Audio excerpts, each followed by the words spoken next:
ಸನ್ನಿಧಿ ಹೊಸಳ್ಳಿಯ ಶ್ರೀಗಳಿಂದ ಆಶೀರ್ವಚನ. ಟೈಮ್ ಆಗ್ಯದ ಬೇಡ್ರಿ ಬುದ್ಧಿ ಅಂದೆ, ಇಲ್ಲ ಮಾತಾಡುವಂದ್ರು. ನಾನೇನು ಭಾವತ್ ಮಾತಾಡಲ್ಲ, ನೀವು ಕುಳಿತಿದ್ದು ನೋಡಿದ್ರೆ ಒಂದು 2 ತಾಸು ಮಾತಾಡಬೇಕು ಅನಿಸಕತ್ತದೆ. ಹಾಗೇನಿಲ್ಲ, ಮಹಾತಪಸ್ವಿ ಬೂದೀಶ್ವರನನ್ನು ಸ್ಮರಣೆ ಮಾಡಿ, ಚಿಕ್ಕೇನಕೊಪ್ಪದ ಚನ್ನವೀರ ಶರಣರ ದಿವ್ಯ ಸ್ಮರಣೆಯೊಂದಿಗೆ ಆ ಪುಣ್ಯಾತ್ಮರ ಜಾತ್ರಾ ಮಹೋತ್ಸವದ ಧರ್ಮಸಭೆಯ ವೇದಿಕೆ, ಆ ವೇದಿಕೆಯಲ್ಲಿ ದಿವ್ಯ ಸನ್ನಿಧಾನವನ್ನು ಕಲ್ಪಿಸಿಕೊಟ್ಟಿರುವ ಯುವ ವ್ಯಕ್ತಿಗಳು, ಭಕ್ತ ಪ್ರೇಮಿಗಳು ಆದ ಪರಮಪೂಜ್ಯ ಜಗದ್ಗುರು ಮಹಾಸನ್ನಿಧಿಯವರ ಪಾದ ಸನ್ನಿಧಿಯಲ್ಲಿ ಭಕ್ತಿಯ ಶರಣಾರ್ಥಿಗಳನ್ನು ಸಲ್ಲಿಸಿ, ವೇದಿಕೆಯ ಮೇಲೆ ಬಹಳ ಅದ್ಭುತವಾಗಿ ಮಾತನಾಡಿರುವ, ಆಶೀರ್ವಚನ ನೀಡಿರುವ ಪರಮಪೂಜ್ಯ ಶೇಗುನ್ಶಿ ಮಹಾಸ್ವಾಮಿಗಳಲ್ಲಿ ಭಕ್ತಿಯ ಶರಣಾರ್ಥಿಗಳನ್ನು ಸಲ್ಲಿಸಿ, ಎಲ್ಲ ಪರಮಪೂಜ್ಯರಲ್ಲಿ ಭಕ್ತಿಯ ಶರಣಾರ್ಥಿಗಳನ್ನು ಹೇಳುವುದರೊಂದಿಗೆ ಬಹಳ ಅದ್ಭುತವಾಗಿ ಮನಸ್ಸಿನ ಅಜ್ಞಾನವನ್ನು ದೂರ ಮಾಡಲಿಕ್ಕೆ 4 ಒಳ್ಳೆಯ ಉಪದೇಶಾಮೃತವನ್ನು ನೀಡಿರುವ ಹಿರಿಯರು, ಅನುಭವಿಗಳಾದ ಪರಮಪೂಜ್ಯ ಕೃಷ್ಣಾಜಿ ಶಾಸ್ತ್ರಿಗಳಲ್ಲಿ ಭಕ್ತಿಯ ಶರಣಾರ್ಥಿಗಳನ್ನು ಸಲ್ಲಿಸಿ, ಆತ್ಮೀಯರೇ, ತಾಯಿಯಂದಿರೇ, ಮುದ್ದು ಮಕ್ಕಳೇ, ಸಂಗೀತ ಕಲಾವಿದರೇ, ನಿಮ್ಮೆಲ್ಲರಿಗೂ ಶರಣಾರ್ಥಿಗಳು. ನಮ್ಮ ಮಹೇಶ್ ಕುಮಾರ್ ಹಾಡಿದ ಮೇಲೆ ಆ ಗುಂಗು ಅಷ್ಟು ಸರಳವಾಗಿ ಬಿಡಲ್ಲ. ಶರಣರ ಹಾಡು ಬಹಳ ಅದ್ಭುತವಾಗಿ ಆತನ ಕಂಠದಲ್ಲಿ ಮೂಡಿ ಬಂತು. ಕೃಷ್ಣಾಜಿ ಶಾಸ್ತ್ರೀಜಿಯವರಿಂದ ಹಿಡಿದು ಮಾತನಾಡಿರ್ತಕ್ಕಂಥವರ ಎಲ್ಲರ ಸಂದೇಶ ಒಂದೇ: ಯಾರು ಭಗವಂತನ ಶರಣರ ಚಿಂತನೆಯಲ್ಲಿರ್ತಾರೆ ಅವ್ರ ಬದುಕು ಹಸನಾಗಿರ್ತದೆ ಅಂತ. ಶರಣ ಚಿಂತನೆಯಲ್ಲಿ, ಭಗವಂತನ ಸ್ಮರಣೆಯಲ್ಲಿ ಯಾರು ತಮ್ಮನ್ನು ತಾವು ತೊಡಗಿಸಿಕೊಂಡಿದ್ದಾರೆ ಅವರು ಬದುಕು ಹಸನಾಗಿರ್ತದೆ. ಶರಣರು ಆಸ್ತಿ ಅಂತಸ್ತುಗಳನ್ನು ಗಳಿಸಬೇಡ ಅಂತ ಹೇಳಿಲ್ಲ, ಮನೆಯನ್ನು ಕಟ್ಟಬೇಡ ಅಂತ ಹೇಳಿಲ್ಲ, ಹೆಂಡತಿಯನ್ನು ಪ್ರೀತಿಸಬೇಡ ಅಂತ ಹೇಳಿಲ್ಲ, ಮಕ್ಕಳನ್ನು ಪಡಿಬೇಡ ಅಂತ ಹೇಳಿಲ್ಲ.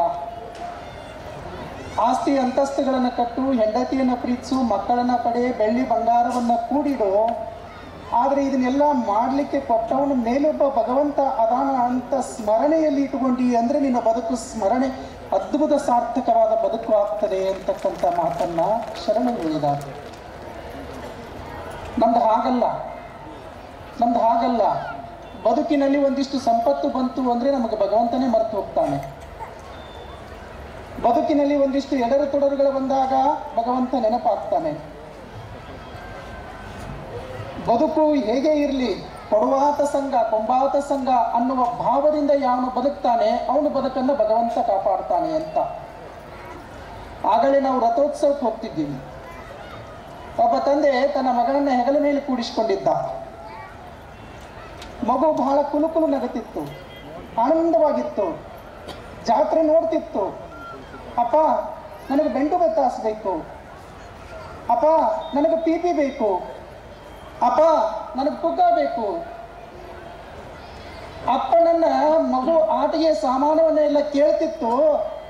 ಮಗು ಹೇಗೆ ಕೇಳ್ತಿತ್ತು ಅಪ್ಪ ಹಾಕಿ ಕೊಡಿಸ್ತಿದ್ದ.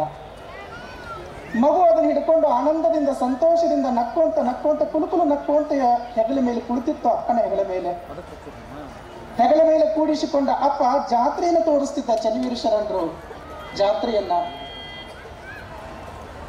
ಜಾತ್ರೆ ರಥೋತ್ಸವ ನಡೀತು. ರಥೋತ್ಸವ ಬಂದು ಪಾದಗಟ್ಟಿಯನ್ನು ತಲುಪಿ ಪುನಃ ತನ್ನ ಜಾಗ ಸ್ಥಳಕ್ಕೆ ಬಂದಾಗ ವಾಪಸ್ ನಾವು ಬರುವಾಗ ಹೋಗುವಾಗ ಮಗು ನಗುತ್ತಿತ್ತಲ್ಲ, ಆಗ ಮಗು ಒಂದೇ ಅಲ್ಲಿ ನಿಂತು ಅಳಾಕತ್ತಿತ್ತು. ಅಪ್ಪನ ಹೆಗಲ ಮೇಲೆ ಕುಂತು ನಗುವ ಮಗು ಹೋಗುವಾಗ ನೋಡಿದ್ದೀವಿ, ಬರುವಾಗ ಕೆಳಗಡೆ ನಿಂತು ಮಗು ಅಳಾಕತ್ತಿತ್ತು. ನಾನು ಕೇಳಿದೆ, ಯಾಕೆ ಮಗ, ಯಾಕೆ ಅಳ್ತಾ ಇದೀಯಾ? ಅವಾಗ ಎಷ್ಟು ನಗುತ್ತಿದ್ದಿ? ಬೆಂಡು ಬೆತ್ತಾಸಬೇಕಂತ ನಗುತ್ತಿದ್ದಿ. ಆಟಿಗೆ ಸಾಮಾನು ಬೇಕು ಅಂತ ನಗತಿದ್ದಿ, ಮತ್ತೊಂದು ಮಗದೊಂದು ಕೇಳಿ ಕೇಳಿ ನಗತಿದ್ದಿ. ಆಗ ನಗು, ಈಗ ಅಳುವು ಯಾಕೆ ಎಂದೆ. ಅದೇ ಜಾತ್ರೆ, ಅದೇ ಆಟಿಗೆ ಸಾಮಾನು ಅಂಗಡಿ, ಅದೇ ಪುಗ್ಗಾದ ಅಂಗಡಿ, ಅದೇ ಗಂಡು ಬತ್ತಾಸ ಅಂಗಡಿ, ಜಾತ್ರೆ ಇರುವಾಗ ಹಾಗೆ ಇದೆಯಲ್ಲ, ಆಗ ನಗುವಾಗ ಈಗ ಅಳುವಾಗ ಏನು ವ್ಯತ್ಯಾಸ ಅಂದೆ. ಮಗು ಹೇಳ್ತು, ನನಗೆ ಗೊತ್ತಿದೆ ರೀ ಎಂದ. ಮಗು ಹೇಳ್ತು, ನನಗೆ ಗೊತ್ತದೆ, ಅದೇ ಜಾತ್ರೆ, ಅದೇ ಆಟದ ಅಂಗಡಿ, ಅದೇ ಗಂಡು ಬತ್ತಾಸ ಅಂಗಡಿ, ಅದೇ ಚುರುಮರಿ ಚಾದ ಅಂಗಡಿ. ಆದ್ರೆ ಏನು ಮಾಡೋದು, ಆಗ ಅದು ಸುಖ ಕೊಟ್ಟಿತ್ತಲ್ಲ, ಈಗ ಅದು ಇದ್ರೂ ಕೂಡ ನಾನು ಯಾಕೆ ಅಳಾಕತ್ತೀನಿ ಅಂದ್ರೆ, ನನ್ನ ಮನೆಗೆ ತಲುಪಿಸಬೇಕಾದ ನನ್ನ ಅಪ್ಪ ನನ್ನ ಕೈ ಬಿಟ್ಟು ನನ್ನನ್ನು ತಪ್ಪಿಸ್ಕೊಂಡು ಹೋಗ್ಯಾನ. ಈ ಜಾತ್ರೆ ನನ್ನನ್ನು ಮನೆಗೆ ತಲುಪಿಸಂಗಿಲ್ಲ, ಅದಕ್ಕೆ ಅಳಾಕತ್ತೀನಿ ಅಂತ ಮಗು, ಅದಕ್ಕೆ ಅಳಾಕತ್ತೀನಿ ಅಂತು. ಭಗವಂತ ಜಾತ್ರೆ ಮಾಡಕ್ಕೆ ಕಳ್ಸ್ಯಾನ ನಮ್ಮನಿಲ್ಲಿ, ಇಲ್ಲಿ ಜಾತ್ರೆ ಮಾಡಕ್ಕೆ ಕಳ್ಸ್ಯಾನ ನಮ್ಮನೆ. ನಾವು ಜಾತ್ರೆ ಒಳಗೆ ಆ ಮಗು ಆಟಿಗೆ ಸಾಮಾನು ಕೇಳಿದಂಗೆ ಒಂದು ಆಟಿಗೆ ಅಂತ ಮನೆ ಕಟ್ಕೊಂಡಿದ್ದೀವಿ, ಜಾತ್ರೆಯಲ್ಲಿರುವ ಗೊಂಬೆ ಅಂತ ಒಂದು ಹೆಂಡತಿಯನ್ನು ಕಟ್ಕೊಂಡಿವಿ, ಸಣ್ಣ ಸಣ್ಣ ಗೊಂಬೆಗಳ ಹಾಗೆ ಮಕ್ಕಳನ್ನ ಪಡ್ಕೊಂಡಿವಿ, ಜಾತ್ರೆ ಮಾಡ್ಕೊಂತ ನಕ್ಕೊಂತ ಅದೀವಿ. ಆದರೆ ನಮ್ಮ ನಗು ಎಲ್ಲಿವರೆಗಿರ್ತದೆ? ಆ ಮಗುವಿನ ನಗು ಅಪ್ಪ ತನ್ನ ಹತ್ರ ಇರುವವರೆಗೂ ಆ ಮಗುವಿನ ನಗು ಇರುತ್ತದಲ್ಲ, ಹಂಗ ನಮ್ಮ ನಗು ಯಾವಲ್ಲಿವರೆಗೆ ಇರ್ತದಂದ್ರೆ, ಚನ್ನವೀರ ಶರಣರ ಸ್ಮರಣೆ ಎಲ್ಲಿವರೆಗೆ ನಮ್ಮ ಹತ್ರ ಇರ್ತದ ಅಲ್ಲಿವರೆಗೆ ನಮ್ಮ ಬದುಕಿನಲ್ಲಿ ನಗು ಇರ್ತದ. ಮತ್ತೆ ಬೆಂಡು ಬೆತ್ತಾಸ ಬಹಳ ಚಂದ ಅದಾವ ಅಂತೇಳಿ ಆ ಹುಡುಗ ಅಪ್ಪನ ಮರ್ಕೊಂಡು ದುಃಖ ಪಟ್ಟಂಗ, ಹೆಂಡತಿ ಬಹಳ ಸುಂದರ ಅಂತೇಳಿ ಮಠ ಮರ್ತ ನಿನ್ನ ಕತಿ ಏನು? ಮಕ್ಕಳು ಬಹಳ ಮುದ್ದದಾವ ಅಂತ ತಿಳ್ಕೊಂಡು ಮಠಕ್ಕೆ ಬರೋದು ಬಿಟ್ರೆ ನಿನ್ನ ಕತಿ ಏನು? ಆಟಿಕೆ ಸಾಮಾನುಗಳಂತ ಬೆಳ್ಳಿ ಬಂಗಾರ ಆಸ್ತಿ ಅಂತಸ್ತುಗಳು ಬಹಳ ಚಲೋ ಅಂತ ತಿಳ್ಕೊಂಡು ಶರಣರನ್ನ ಮರತಿ ಅಂದ್ರೆ, ಆ ಮರುವಿಕೆ ನಿನಗೆ ದುಃಖವನ್ನು ತಂದು ಕೊಡುತ್ತದೆ ಹೊರತು ಸುಖವನ್ನು ತಂದು ಕೊಡಕ್ಕಾಗಲಿಲ್ಲ ಮನುಷ್ಯ. ಅದಕ್ಕೆ ಬದುಕಿನಲ್ಲಿ ಶಾಂತಿ ನೆಮ್ಮದಿ ಬೇಕು ಅಂದ್ರೆ ಅದು ಚನ್ನವೀರ ಶರಣರ ಸ್ಮರಣೆಯಿಂದ ಮಾತ್ರ ಸಿಗುತ್ತದೆ ಹೊರತು ಇನ್ಯಾವುದರಿಂದೂ ಅಲ್ಲ. ಸ್ಮರಣೆ, ಭಗವಂತನ ಸ್ಮರಣೆ. ನೀನ್ಯಾಕೋ, ನಿನ್ನ ಹಂಗ್ಯಾಕೋ, ನಿನ್ನ ನಾಮದ ಬಲ ಹೊಂದಿದ್ದರೆ ಸಾಕು, ನಿನ್ನ ನಾಮದ ಬಲ ಹೊಂದಿದ್ದರೆ ಸಾಕು. ಭಗವಂತ ಯಾರು? ರಾಮ ಸೀತೆಯನ್ನು ಕರ್ಕೊಂಡೋಗಿದ್ದ ರಾವಣ. ಯುದ್ಧ ಆಯ್ತಲ್ಲ, ಎಲ್ಲರೂ ಯುದ್ಧ ಮಾಡಿ ಸೀತೆಯನ್ನು ಗೆದ್ದುಕೊಂಡು ಬಂದು ಅಶೋಕವನದಲ್ಲಿ ಕುಳಿತಿದ್ರು ಎಲ್ಲರೂ. ಒಂದು ಕಡೆ ರಾಮ, ಒಂದು ಕಡೆ ಲಕ್ಷ್ಮಣ, ಸೀತೆ ಪಕ್ಕದಲ್ಲಿ, ಪಾದದ ಅಡಿಯಲ್ಲಿ ಹನುಮ, ಆ ಕಡೆ ಈ ಕಡೆ ವಾನರ ಸೈನ್ಯ. ರಾಮನಿಗೆ ಅನಿಸ್ತಂತೆ, ಸೀತಾಮಾತೆಯನ್ನು ಕರ್ಕೊಂಡು ಬರುವ ಸಲುವಾಗಿ ಇವರೆಲ್ಲ ಎಷ್ಟು ಕಷ್ಟಪಟ್ಟಾರಲ್ಲ, ಕಷ್ಟಪಟ್ಟ ಇವರಿಗೆಲ್ಲರಿಗೂ ಏನಾದರೂ ಒಂದಿಷ್ಟು ಕೊಡುಗೆಯನ್ನು ಕೊಡಬೇಕು, ಬಹುಮಾನವನ್ನು ಕೊಡಬೇಕಂತ ಅನಿಸ್ತಂತೆ ರಾಮ. ಎಲ್ಲರಿಗೂ ಒಂದೊಂದು ಬಹುಮಾನ ಕೊಟ್ಟ, ವಾನರ ಸೈನ್ಯಕ್ಕೆಲ್ಲರಿಗೂ ಒಂದೊಂದು ಬಹುಮಾನ ಕೊಟ್ಟ. ಅಲ್ಲಿ ಪಾದ ಸನ್ನಿಧಿಯಲ್ಲಿ ಹನುಮ ಕುಂತಿದ್ದಲ್ಲ, ಹನುಮಿಗೆ ಏನು ಕೊಡಬೇಕು? ಅವನು ದೊಡ್ಡ ಕೆಲಸ ಅಲ್ಲ, ಹನುಮ ಇರ್ದಿದ್ರೇನೂ ಆಗ್ತಿರ್ಲಿಲ್ಲ, ಅವನ ಸಹಾಯ ಇರ್ದಿದ್ರೆ ಸೀತಾಮಾತೆ ಬರ್ತಿರ್ಲಿಲ್ಲ. ಹನುಮನಿಗೆ ಏನು ಕೊಡಬೇಕು ಬಹುಮಾನ?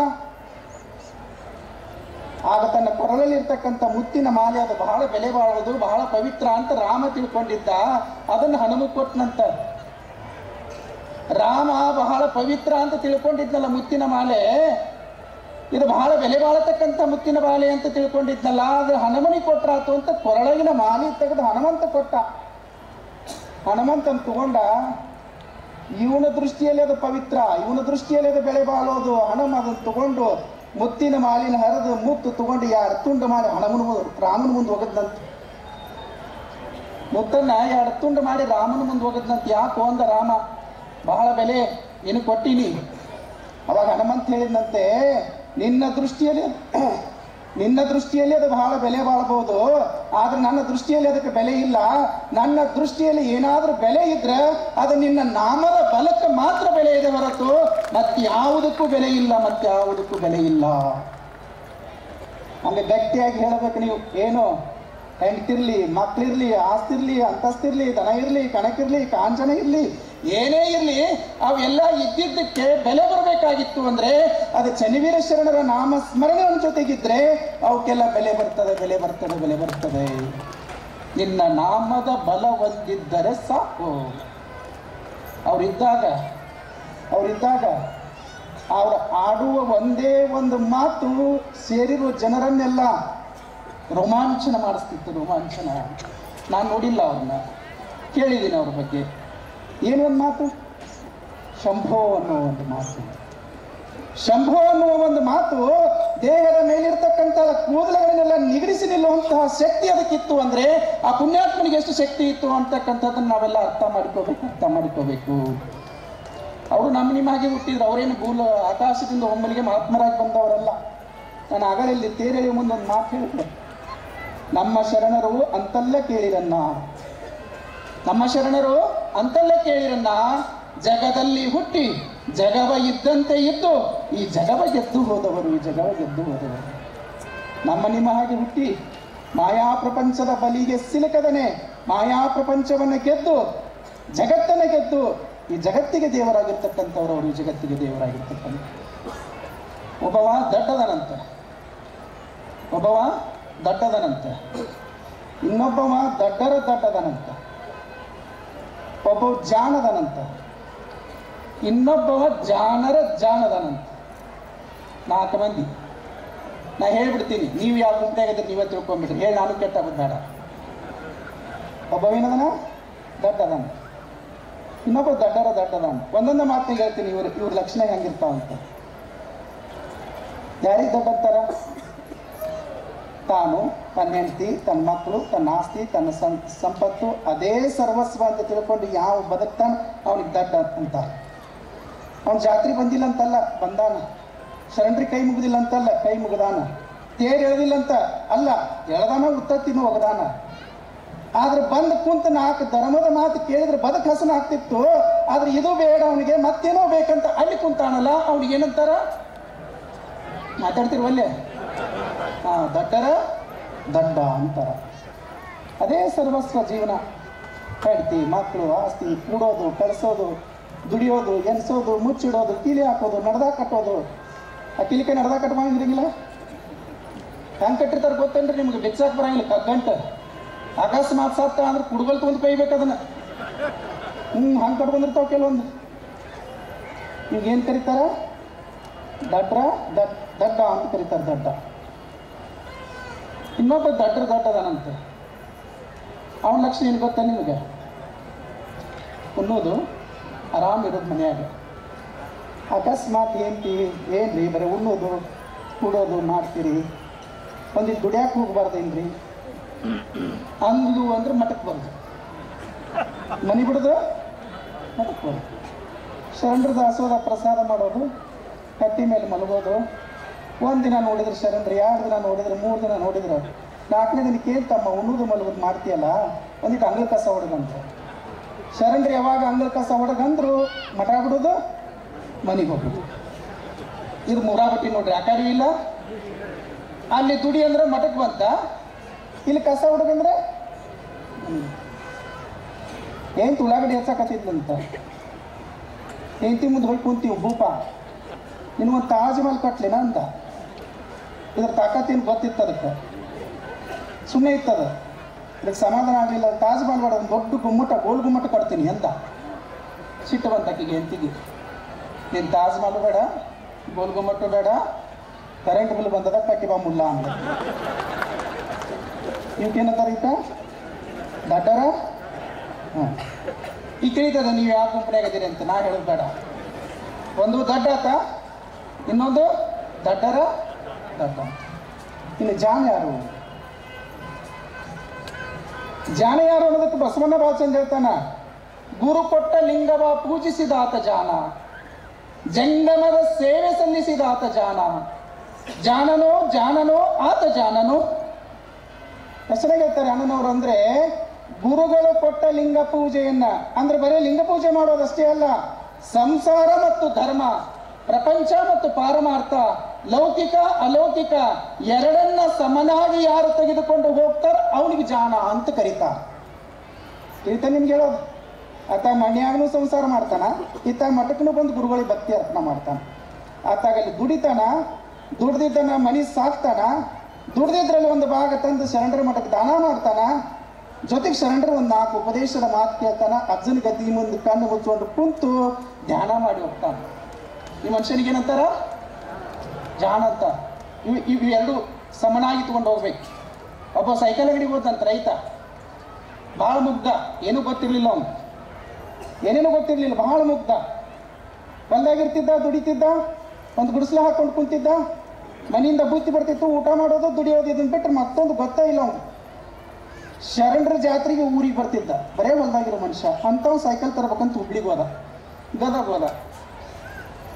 ಈ ಗದಗ ಹೋಗೋ ಮುಂದೆ ಅಲ್ಲಿ ಬಸ್ ಸ್ಟ್ಯಾಂಡಿಗೆ ಒಂದು ಬಸ್ ಹತ್ತಾಕತ್ತಿದ್ದ. 4 ಜನ ಕೂತಿದ್ರಲ್ಲ ಅಲ್ಲಿ. ಅವ್ರು ಅಂದ್ರು, ಎಲ್ಲಿ ಹೊಂಟಿವಿ ಅಂದ್ರು. ಸೈಕಲ್ ತರಕ್ಕೆ ಹೊಂಟೀನಿ, ಬುತ್ತಿ ಲೇಟಾಗಿ ಬರಕತ್ತದ, ಸೈಕಲ್ ತರಕ್ಕೆ ಹೊಂಟೀನಿ. ಸರ್ ಜನ ಭಾಳ ಕೆಟ್ಟ, ಮೋಸ ಮಾಡ್ತಾರ, ಬರೀ ಸೈಕಲ್ ತರಬೇಡ, ಅದಕ್ಕೊಂದು ಗಂಟಿ ಹಾಕಿಸ್, ಅದಕ್ಕೊಂದು ತೋರಣ ಕಟ್ಟಿಸ್, ಅದಕ್ಕೊಂದಿಷ್ಟು ಹೂವು ಹಾಕಿಸ್, ಮುಂದೊಂದು ಲೈಟ್ ಹಾಕ್ಸ್ ಅಂದ್ರು. ಇದು ಗೊತ್ತಿಲ್ಲ ನನಗಂದ, ಗೊತ್ತಾ ಇರಲಿಲ್ಲ ಅವಂಗ. ಅವ್ರ ಮುಂದೆ ಗೊತ್ತಿಲ್ಲ ಅಂತ ತೋರಿಸ್ಕೋಬೇಕಾಯ್ತು. ಗೊತ್ತೇ ನನಗೆಲ್ಲ ಅಂದ. ಸೈಕಲ್ ತರಕ್ಕೆ ಅಂಗಡಿಗೆ ಹೋದ, ಮಾಲಕನ ಭೇಟಿ ಅದ. ಒಂದು ಅಟ್ಲಾಸ್ ಸೈಕಲ್ ನೋಡಿದ, ಎಷ್ಟು ಇದಕ್ಕಂದ? 4,000 ರೊಕ್ಕಿತ್ತು, ಕಿಸೋದಾಗ ಕೊಟ್ಟು ದುಡಿತಿದ್ದ, ರೊಕ್ಕಿತ್ತು. ನಾವು ಕೆಲಸಗಾರಿಗೆ ಹೇಳಿದ ಮಾಲಕ, ಅವನೊಂದು ಸೈಕಲ್ ಕೊಡಪ್ಪ ಅಂತೇಳಿ. ಅಟ್ಲಾಸ್ ಸೈಕಲ್ ಜೋಡಿಸ್ಕೊಟ್ರು, ತಗೊಡಿನ ಸೈಕಲ್. ಅವ ಮಾಲಕನ ಹತ್ರ ಬಂದ, ಏನ್ರಿ ನಾವು ರೈತರಂದ್ರೆ ನಮ್ಮ ಮೋಸ ಮಾಡ್ತೀರಿ? ಸೈಕಲ್ ಕೊಟ್ಟಿರಿ, ಇದಕ್ಕೆ ಗಂಟೆ ಇಲ್ಲ, ಇದಕ್ಕೆ ಲೈಟ್ ಇಲ್ಲ, ಇದಕ್ಕೆ ತೋರಣ ಇಲ್ಲ, ಇದಕ್ಕೆ ಹೂವಿಲ್ಲ. ನಿಮ್ಗೆ ಗೊತ್ತದ, ಸೈಕಲ್ ತೊಗೊಂಡ್ರೆ ಸೈಕಲ್ ಮಾತ್ರ ಕೊಡ್ತಾರೆ, ಅವನು ಹಾಕಿ ಕೊಡ್ತಾರೆ, ಇಲ್ಲ ಅಂತಲ್ಲ, ಅದಕ್ಕೆ ಎಕ್ಸ್ಟ್ರಾ ರೊಕ್ಕ ಕೊಡ್ಬೇಕು. ಮಾಲಕ ಒಂದಿಟ್ಟು ಚಲೋ ಇದ್ದ, ರೈತ ದುಡಿ ಮನುಷ್ಯ. ಅವನ ಹತ್ರ ರೊಕ್ಕ ತೊಗೊಂಡು ಏನು ಮಾಡೋದು? ಅದ ಕೆಲಸಗಾರಿಗೆ ಹೇಳಿದ, ಏನಂತ? ಏನೇನು ಕೇಳ್ತಾನೆ ಅದನ್ನೆಲ್ಲ ಹಾಕಿಕೊಟ್ಟಿದ್ದಂತ. ಏನೇನು ಕೇಳ್ತಾನ ಅದನ್ನೆಲ್ಲ ಹಾಕಿಕೊಟ್ಟು. ಕೊನೆಗೆ ಗಂಟೆ ಹಾಕಿಸ್ಕೊಂಡ, ಲೈಟ್ ಹಾಕಿಸ್ಕೊಂಡ, ತೋರಣ ಕಟ್ಟಿಸ್ಕೊಂಡ, ಪೆಡಲ್ ಕೊಂದಿಷ್ಟು ರಬ್ಬರ್ ಹಾಕಿಸ್ಕೊಂಡ, ಹೂ ಹಾಕಿಸ್ಕೊಂಡ, ಎಲ್ಲ ಹಾಕಿಸಿಕೊಂಡು ವಾಪಸ್ ಸೈಕಲ್ ಕೊಟ್ಟರು ಅಂತ ಕೈಯಾಗ. ಸೈಕಲ್ ಚಲೋ ಅನ್ನೋಕೇನು ಹೊಸದ, ಅದಕ್ಕೆಲ್ಲ ಅಲಂಕಾರಿಕ ಸಾಮಾನು ಹಾಕ್ಯಾರ, 10 ಅಂತ ಕೊಟ್ಟರು. ಆದ್ರೆ ಹಿಂಗೆ ಸರಿಯಾಗಿ ಸೈಕಲ್ ಹೊಡ್ಯಾಕೆ ಬರ್ತಿರ್ಲಿಲ್ಲ. ಸರಿಯಾಗಿ ಸೈಕಲ್ ಬ್ಯಾಲೆನ್ಸ್ ಇಲ್ಲ, ಸಮತೋಲನ ಅಂತ ಕರಿತೀವಲ್ಲ, ಅದಕ್ಕೆ ಕಲ್ತಿರ್ಲಿಲ್ಲ ಇನ್ನೂ. ಒಮ್ಮೆ ಹೆಂಗೆ ಹೊಳ್ತಿತ್ತು, ಒಮ್ಮೆ ಹಿಂಗೆ ಹೊಳ್ತಿತ್ತು, ಒಮ್ಮೆ ಹಿಂಗೆ ಹೊಳ್ತಿತ್ತು, ಒಮ್ಮೆ ಹಿಂಗೆ ಹೊಳ್ತಿತ್ತು. ಗದಗ ಶಹರ್ ದಾಟು ಮಠ ತಳ್ಕೊಂಡು ಬಂದ. ಶಹರ್ ದಾಟಿದ ಮೇಲೆ ಹತ್ತಿದ, ಒಮ್ಮೆ ಹಿಂಗ. ಊರು ಮುಟ್ಟಿದ, ಅಗಸಿ ಒಳಗೊಬ್ಬ ಕುಂತಿದ್ದ, ಅಗಸಿ ಒಳಗೊಬ್ಬ ಕುಂತಿದ್ದ. ಒಂದ ಸೈಕಲ್ ಭಾಳ ಚಲೋ ಇತ್ತಮ್ಮ, ಆದ್ರೆ ಏನು ಮಾಡೋದು, ಅದ್ರಾಗ ಬ್ಯಾಲೆನ್ಸ್ ಇಲ್ಲಲ್ಲ ಅಂದ, ಅದ್ರಾಗ ಸಮತೋಲನನೇ ಇಲ್ಲಲ್ಲ ಅಂದ. ಇವೇನು ತಿಳ್ಕೊಂಡ? ಸಮತೋಲನ ಇಲ್ಲ ಅಂತಂದ್ರೆ ನನಗೆ ಅಂಗಡಿ ಮಾಲಕ್ ಹಾಕಿ ಕೊಟ್ಟಿಲ್ಲ, ಮೋಸ ಮಾಡ್ಯಾನ. ಹಂಗ ಹೋದೆ ಅಂದ್ರೆ ಊರಾರು ಕೂಡ ನಾನು ಬಯಸ್ಕೋಬೇಕು. ಹೆಗಲಿನ ಹೊತ್ಕೊಂಡು ಗದಗ ಹೋಗಿ ವಾಪಸ್ ಅವನ ಅಂಗಡಿ ಮುಂದೆ ಸೈಕಲ್ ಇಕ್ಕಿರಿಸಿದ. ಏನ್ರಿ ಮೋಸ ಮಾಡೋದ? ಇದನ್ನ ಬ್ಯಾಲೆನ್ಸ್ ಹಾಕಿಲ್ಲ ನೀವು ಅಂತ. ಮಾಲಕ ಹಂಗೇನೇನೇ ಮಾಡ್ಕೊಂಡ.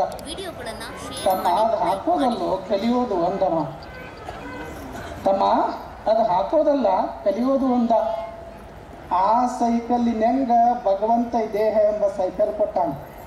ಅಲ್ಲಿ 2 ಪೆಡಲು, ಇಲ್ಲಿ 2 ಕಾಲು. ಆ 2 ಪೆಡಲು ಸಮವಾಗಿ ತುಳಿದಾಗ ಸೈಕಲ್ ರಸ್ತೆ ಒಳಗೆ ಸರಿಯಾಗಿ ಹೋಗ್ತದ.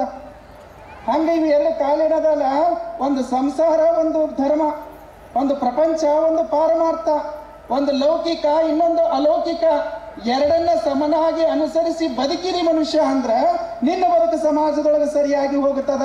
ಅವಾಗ ನೀನು ಜಾಣನಾಗಿ ಬದುಕ್ತೀಯ. ಶಾಸ್ತ್ರ ಅದನ್ನೇ ಹೇಳಿತ್ತು. ಶಾಸ್ತ್ರ, ನಿಜಗುಣದ ಶಾಸ್ತ್ರ ಅದನ್ನೇ ಹೇಳಿತ್ತು. ಜಾಣ ಲೌಕಿಕ ಮತ್ತು ಅಲೌಕಿಕವನ್ನು ಸಮನಾಗಿ ತೆಗೆದುಕೊಂಡು ಹೋಗ್ತಾನ. ನಮ್ದು ಹಂಗಲ್ಲ. ಮನೆಯಾಗ ಕೂತ್ರ ಮನೆಯಾಗ, ಮಡ್ದಾಗ ಕೊಡೋರಂತೂ ಯಾರು ಇಲ್ಲಿ ಬಿಡಿ. ಈಗ ಅದೇ ಸರ್ವಸ್ವ ಅಂತ ಬದುಕೋದಲ್ಲ. ಈಗೇನಾಯ್ತು? ದಡ್ಡ ಅನ್ನೋದು ಯಾರು ಗೊತ್ತಾಯ್ತಾ? ದಡ್ಡ ಯಾರು ಅನ್ನೋದು ಗೊತ್ತಾಯ್ತಾ? ಜಾಣ ಯಾರು ಅನ್ನೋದು ಗೊತ್ತಾಯ್ತು. ಇನ್ನು ಜಾಣ ಯಾರು? ಗುರು ಕೊಟ್ಟು ಲಿಂಗವನ್ನ ಪೂಜೆ ಮಾಡುವನು ಜಾಣನಾದರೆ, ಆ ಲಿಂಗವನ್ನ ಪೂಜೆ ಮಾಡ್ತಾ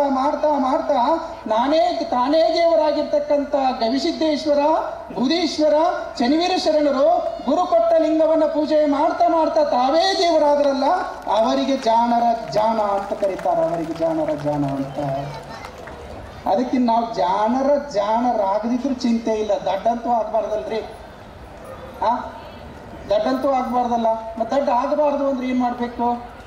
ಎರಡನ್ನ ಸಮನಾಗಿ ತಗೊಂಡು ಹೋಗ್ಬೇಕು. ಅಲ್ಲಿ ಜಾತ್ರೆ ಮಾಡಬೇಕು, ಅಲ್ಲಿ ಮಿರ್ಚಿ ಬಜ್ಜಿ ಚಾದ ಅಂಗಡಿ ಚಾನು ಕುಡಿಬೇಕು, ಇಲ್ಲಿ ಬಂದು 4 ಚಲೋ ಮಾತು ಕೇಳಬೇಕು. ಇಲ್ಲಿ ಬಂದು 4 ಚಲೋ ಮಾತು ಕೇಳಬೇಕು. ಈಗ ಕೇಳಿದಾಕ್ಷಣ ಎಲ್ಲರೂ ಉದ್ಧಾರ ಆಗಿಬಿಡ್ತೀವೇನ್ರಿ ಸರ್ ಅನ್ಬೇಡ್ರಿ. ಮತ್ತೆ ನೀವು ಉದ್ಧಾರ ಆಗ್ತಿಲ್ಲ ನಮಗೂ ಗೊತ್ತಿಲ್ಲ, ನೀವು ಉದ್ಧಾರ ಆಗೇ ಬಿಡ್ತೀರಂತ ನಾವು ಭಾಷಣ ಮಾಡಕತ್ತಿಲ್ಲ. ಆದರೂ ಒಂದು ಭರವಸೆ ಏನು, ಚನ್ನವೀರ ಶರಣರ ಜಾತ್ರೆಗೆ ಹೋಗಿದ್ದೀವಿ, 4 ಚಲೋ ಮಾತು ಕೇಳೀವಿ.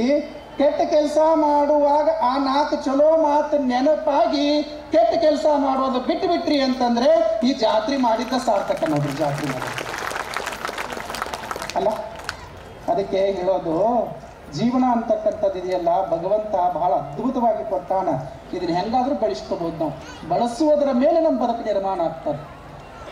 ಕದಿಯುವುದರ ಮೇಲೆಲ್ಲ, ಕೆಡಿಸೋದು ಹೆಂಗಾದ್ರೂ ಕೆಡಿಸ್ಬೋದು ಕಾಯವನ್ನ, ಆದ್ರೆ ಬಳಸಾಕ ಕಲಿಬೇಕು. ಯಾರು ಬಳಸಾಕ ಬರೋದಿಲ್ಲವೋ ಅವರು ಬದುಕನ್ನ ಕೆಡಿಸ್ಕೊಳ್ತಾರ.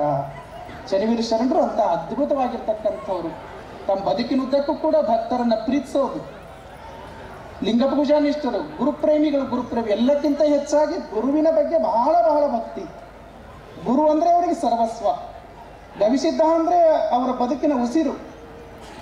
ಸಮಾಜಕ್ಕಾಗಿ ಪೂಜಿಸುತ್ತಾ, ಸಮಾಜಕ್ಕಾಗಿ ಚಿಂತಿಸುತ್ತಾ, ಸಮಾಜಕ್ಕಾಗಿ ಪ್ರಸಾದ ಸೇವಿಸುತ್ತಾ, ಸಮಾಜಕ್ಕಾಗಿ ತಮ್ಮ ಬದುಕನ್ನು ಮೀಸಲಿಟ್ಟಿರ್ತಕ್ಕಂಥವರು ಚನ್ನವೀರ ಶರಣರು ಅಂತಕ್ಕಂಥದ್ದು. ಅವ್ರನ್ನೆಲ್ಲ ನೀವು ಕಂಡುಕೊಂಡಿದ್ದೀರಿ. ಅವ್ರ ಬಗ್ಗೆ ಏನು ಹೆಚ್ಚು ಬೆಳೆ ಹೇಳಬೇಕಾಗಿಲ್ಲ. ಅಂಥವ್ರನ್ನ ಭೌತಿಕವಾಗಿ ನಾವು 29 ವರ್ಷಗಳಾಯ್ತು ಕಳ್ಕೊಂಡು. ನಮ್ಮ ಸೇಗುನ್ ಶೆರ್ಜ್ ಕೊನೆಗೊಂದು ಮಾತು ಹೇಳಿದರು, ಇದು ಇನ್ನೂ ಇಷ್ಟು ಚಂದ ಇತ್ತು, ತನಗ ಕುಂತೀರಿ ಅಂದ್ರೆ ಶರಣರು ಹೋಗಿರ್ಬೋದು, ಆದರೆ ಆ ಶರಣರ ತಪಸ್ಸಿನ ತರಂಗಗಳಿಗೆ ಎಲ್ಲ ಸಂಚಲನ ಮಾಡ್ತಾವ. ಆ ತರಂಗಗಳು ನಿಮ್ಮನ್ನು ತನಗೆ ಕೂಡ್ಸ ಹೊರತು ಮತ್ತಿನ್ಯಾವುದೂ ಅಲ್ಲ ಅಂತಕ್ಕಂಥ ಮಾತು. ಬಹಳ ಅದ್ಭುತವಾಗಿರ್ತಕ್ಕಂಥ ಮಾತದು. ಅದಕ್ಕೆ ಅಂಥ ಶರಣರು ಇವತ್ತಿಗೂ ಹೋಗಿ ನಾವು ಅವ್ರ ಮುಂದೆ ನಿಂತು ಕಷ್ಟ ಸುಖ ಅಂತ ಕೇಳಿದಾಗ ನಮ್ಗೆ ಒಳ್ಳೆಯದಾಗ್ತದೆ ಅಂದರೆ ಆ ತಪಸ್ವಿಗಳ ತಪಸ್ಸಿನ ತರಂಗಗಳು ಇವತ್ತು ಸಂಚರಿಸ್ತಾ ಇರುತ್ತವೆ ಅಂತಕ್ಕಂಥದ್ದನ್ನು ನಾವು ಯಾರು ಮರೆಯುವಂತಿಲ್ಲ ಅಂತಕ್ಕಂಥದ್ದು. ಅಂತಹ ಪೂಜ್ಯರ ಜಾತ್ರಾ ಮಹೋತ್ಸವ, ಆ ಶರಣರ ಹಾಕಿಕೊಟ್ಟ ಮಾರ್ಗದರ್ಶನ, ಶರಣರು ತೋರಿಸಿದ ಆ ಮಾರ್ಗದಲ್ಲೇ ನಮ್ಮ ಶಿವಶಾಂತವೀರ ಶರಣರು ಬಹಳ ಅದ್ಭುತವಾಗಿ ಈ ಸಮಾಜವನ್ನು ಮುನ್ನಡೆಸ್ಕೊಂಡು ಹೋಗ್ತಾ ಇದ್ದಾರೆ. ನಿಜಕ್ಕೂ ಬಂದವರೆಲ್ಲ ಬಹಳ ಖುಷಿ ಪಡ್ತಾರೆ. ಏನ್ರಿ ಮಠ, ನೀವು ಸಾಮಾನ್ಯರಲ್ಲ, ಸ್ವಾಮೀಜಿಯವರೇ ಖುಷಿ ಪಡ್ತಾರೆ. ಇವತ್ತು ಮಧ್ಯಾಹ್ನ ಮನದುರ್ಗ ಸರ್ ಹೇಳಕತ್ತಿದ್ರು, ಏನೇನು ಇರಲಿಲ್ಲ ಇಲ್ಲೆಲ್ಲ. ಇವ್ರು ದಿಂಗಾಲೇಶ್ವರ ಸ್ವಾಮಿಗಳು ಹೇಳಕತ್ತಿರ್ಲಿಲ್ಲ, ಏನೇನೂ ಇರಲಿಲ್ಲ. ಅದೊಂದು ತಗಡಿನ ಮಠ ಇತ್ತು. ಇಷ್ಟು ಅದ್ಭುತವಾಗಿ ಇಲ್ಲಿ ಮಾಡಿದ್ದಾರೆ ಅಂತಂದರೆ ಅದು ಶರಣರ ಶಕ್ತಿ ಒಂದು ಕಡೆ, ಇನ್ನೊಂದು ಕಡೆ ನಿಮ್ಮ ಸಹಕಾರ, ಮತ್ತೊಂದು ಕಡೆ ಪೂಜ್ಯರ ಶ್ರಮ ಅಂತಕ್ಕಂಥದ್ದನ್ನು ನಾವೆಂದೂ ಮರೆಯುವಂತಿಲ್ಲ ಅಂತಕ್ಕಂಥದ್ದನ್ನು ಈ ಸಂದರ್ಭದಲ್ಲಿ ಹೇಳಿಕ್ಕೆ ಇಚ್ಛೆಪಡ್ತೇನೆ. ಹೆಚ್ಚು ಮಾತನಾಡೋದು ಬೇಡ. ಪೂಜ್ಯ ಜಗದ್ಗುರು ಮಹಾಸನ್ನಿಧಿಯವರ ಆಶೀರ್ವಚನ ತಾವೆಲ್ಲ ಕೇಳಿ ಬದುಕಿನಲ್ಲಿ ಬೆಳಕನ್ನು ಕಾಣ್ರಿ ಅಂತಕ್ಕಂಥ ಮಾತನ್ನು ಈ ಸಂದರ್ಭದಲ್ಲಿ ಹೇಳಿ, ದಯಾಗನ ಬೂದೀಶ ಚನ್ನವೀರ ಶರಣರು ನಿಮಗೆ ಒಳಿತನ್ನು ಮಾಡಲಿ ಅಂತ ಹಾರೈಸಿ ನನ್ನ ಮಾತಿಗೆ ರಾಮ ಕೊಡ್ತೀನಿ. ಕರುನಾಡ ಜನ ಯೂಟ್ಯೂಬ್ ಚಾನೆಲ್ನ ಸಬ್ಸ್ಕ್ರೈಬ್ ಮಾಡಿ, ವಿಡಿಯೋಗಳನ್ನು ಶೇರ್ ಮಾಡಿ, ಲೈಕ್ ಮಾಡಿ.